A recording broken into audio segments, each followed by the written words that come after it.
L'Éternel te bénisse, l'Éternel te bénisse et te garde, fasse lever la lumière de sa face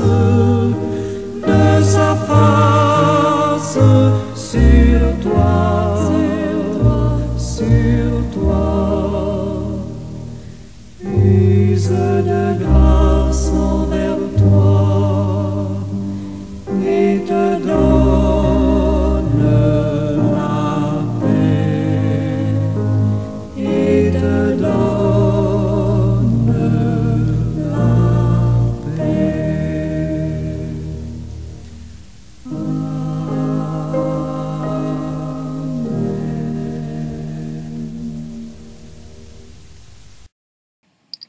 Seigneur éternel, Dieu trois fois saint, merci infiniment pour cette nouvelle journée qui commence.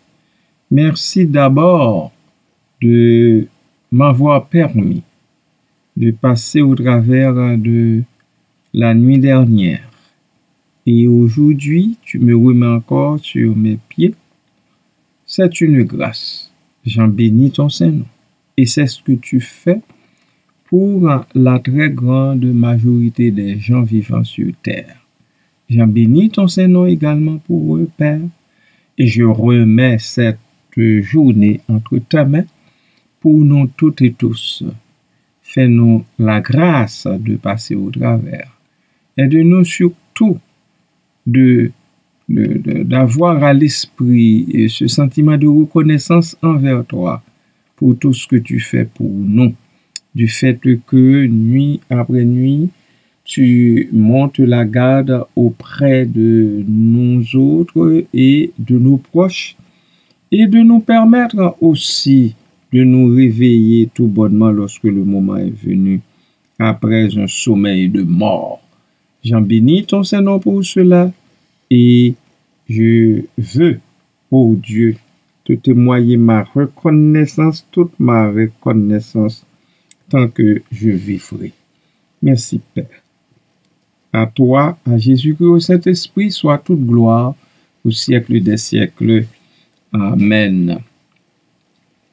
Bien-aimés et amis de partout, bonjour, bon matin. Je vous le souhaite dans les grâces de Dieu, dans les faveurs de Dieu, par le biais de Jésus-Christ, le Fils unique de Dieu, venu sur terre pour racheter les perdus de leurs nombreux péchés.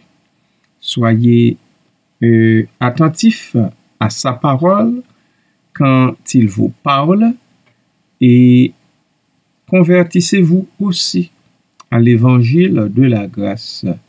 Vous n'avez rien à perdre, au contraire, vous avez tout à gagner en acceptant le Seigneur Jésus comme votre sauveur personnel.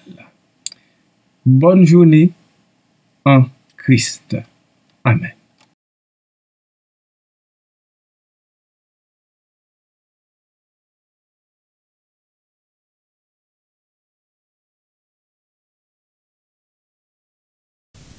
C'est par la foi que voyant l'invisible, ils se sont levés à l'appel du Seigneur. Rien avec lui ne semblait impossible, tant sa promesse enflammait leur ardeur. Brûlant nos âmes, flammes sacrées, et nous suivrons les témoins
1 Corinthiens chapitre 11, verset 19. Car il faut qu'il y ait aussi des sectes parmi vous, afin que ceux qui sont approuvés soient reconnus comme tels au milieu de vous. Voilà un verset de la Bible qui parle plus précisément de l'existence des sectes parmi nous. Pour en comprendre le sens, il est utile de décomposer les éléments clés. Église de Corinthe. Cette lettre s'adresse à une communauté chrétienne en proie à des divisions et des problèmes internes. Il ne faut pas qu'on laisse de côté cette idée. C'est suite à ces divisions internes que l'apôtre a adressé cette lettre. Secte, le terme utilisé fait référence à des factions ou des divisions au sein même de l'Église. La nécessité des divisions parmi nous, comme dit l'apôtre, cette affirmation que les sectes doivent exister peut sembler paradoxale, mais elle souligne que des divergences peuvent en survenir dans un groupe quelconque. Cela n'est pas seulement inévitable, mais peut aussi servir un but. C'est très important qu'on le sache.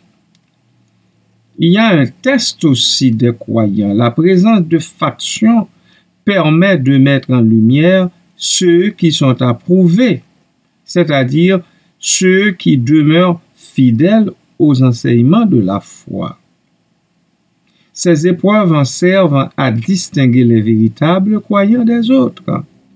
Lorsqu'une secte ou bien qu'une division surgit au sein d'une église, il faut qu'on prenne du recul pour demander au Seigneur quel enseignement Quelle leçon veut-il nous apprendre là-dedans? Troisièmement, il y a la reconnaissance aussi. Le verset suggère que les conflits et les divisions peuvent mener à une reconnaissance des personnes qui ont une foi sincère et profonde. Cela peut renforcer la communauté en mettant en avant ceux qui ont une réelle compréhension et un engagement envers la foi. Il ne faut pas qu'on l'oublie. Amen.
Quant à l'application, eh bien, il y a l'épreuve de la foi.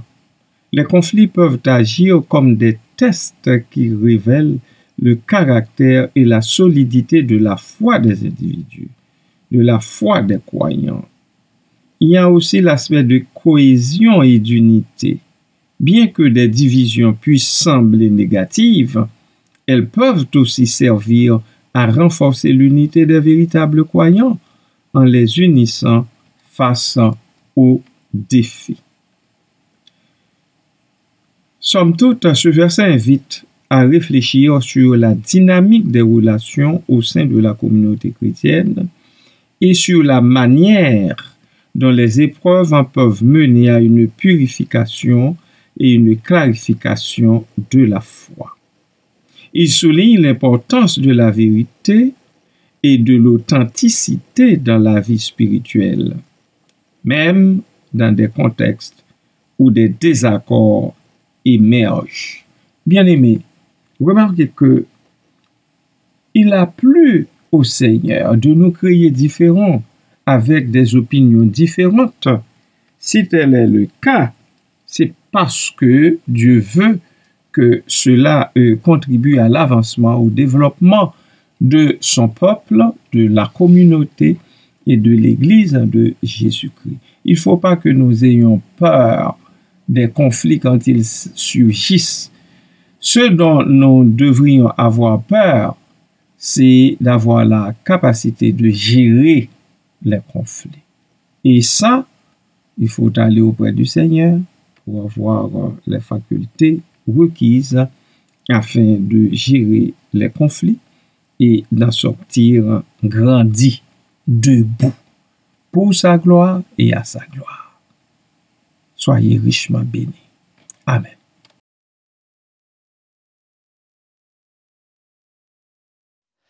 Gloire à l'agneau de Dieu. Gloire à l'agneau de Dieu, qui par son sacrifice nous donne avec justice accès au très saint lieu.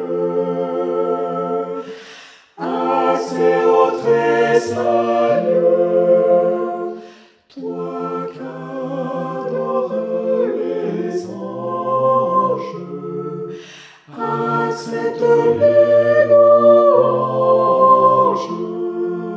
de ceux qui par la foi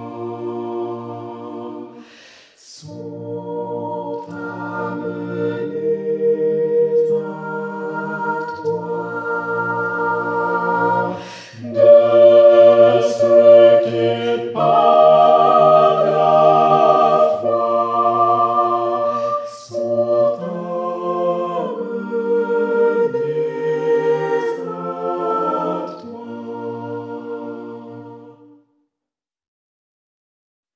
Sauveur toujours.